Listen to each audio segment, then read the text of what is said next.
Berjumpa kembali pada membangun karakter. Kali ini membangun karakter tepat oleh saya Joni Laksito.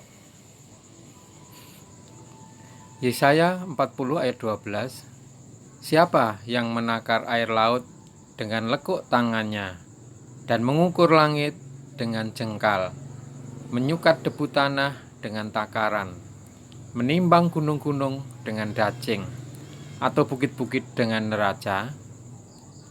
Amsal 25 ayat 11. Perkataan yang diucapkan tepat pada waktunya adalah seperti buah apel emas di pinggan perak. Dua ayat ini berbicara mengenai ketepatan. Ringkasan buku yang pertama, tepat berarti tangguh. Hasil karakter benar adalah mantap, tapi hasil karakter tepat adalah tangguh atau perkasa. Dua, Allah adalah tepat.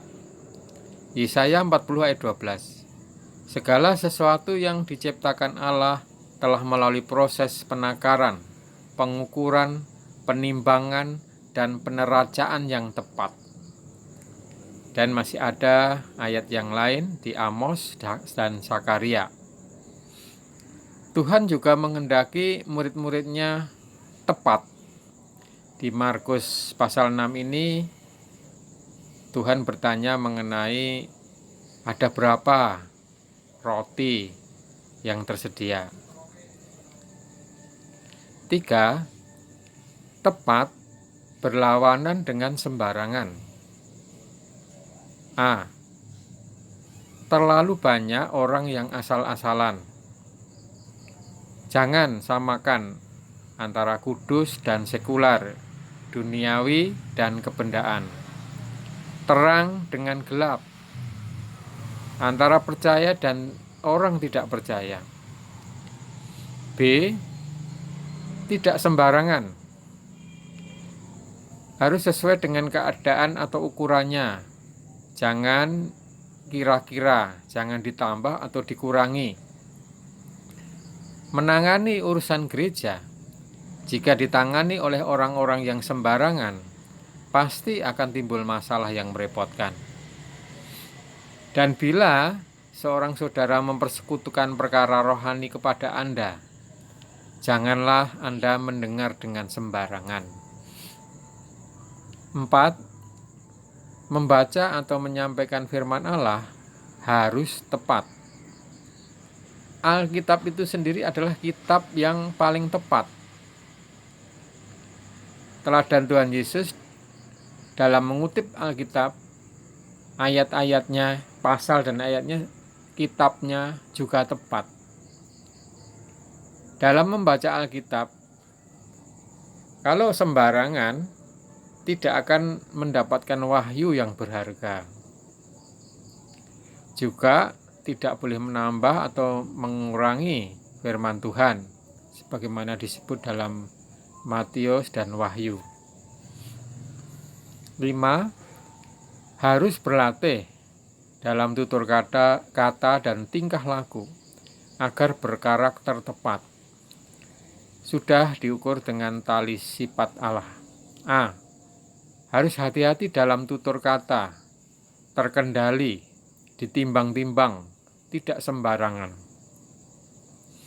Pemazmur mengatakan, awasilah mulutku ya Tuhan, berjagalah pada pintu bibirku. Paulus menganjuri agar kita mengawasi ajaran kita, baik berkhotbah maupun menafsir Alkitab harus tepat, dan tidak boleh ditafsir menurut kehendak sendiri. Sejauh mana seseorang berhasil mengendalikan dirinya, tergantung pada sejauh mana ia berhasil mengendalikan tutur katanya. B. Harus tepat waktu. Tepat waktu baru bisa menebus waktu. Efesus 5 ayat 16. 6. Harus tepat pada sasarannya. A. Tepat terarah kepada Kristus. Jadi sasaran kita adalah Kristus, bukan yang lain. B. Tepat terarah kepada kerajaan. Pahala kerajaan juga adalah sasaran kita. Filipi 3 ayat 14-15. Saudara ini berkata bahwa perkara yang terpenting bagi setiap orang beriman ialah beroleh pahala. C. Tepat terarah kepada ekonomi Allah.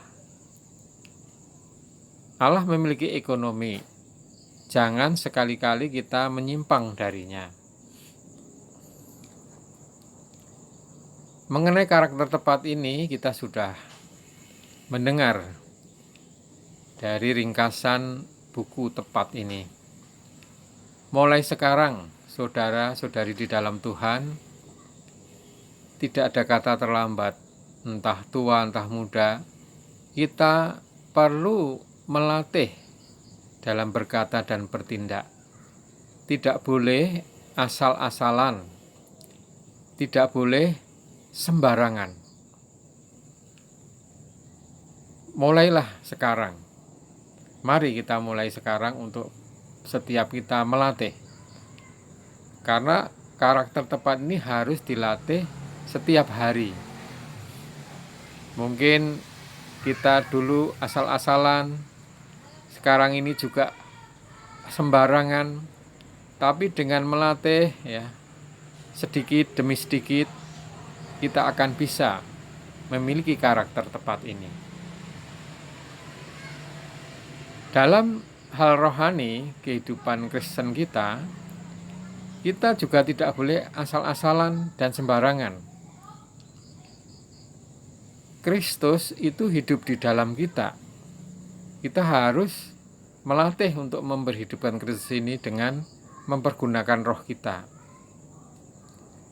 Kemudian kita juga harus memiliki dalam hidup beriman ini keinginan untuk mendapatkan pahala kerajaan. Kita pasti sudah dijamin keselamatan kekal kita, tetapi belum ada jaminan untuk mendapatkan pahala. Oleh karena itu orang percaya itu masih harus berjuang untuk mendapatkan pahala. Kemudian yang ketiga, Allah itu memiliki ekonominya. Nah, kita harus selalu dalam ekonomi ilahi.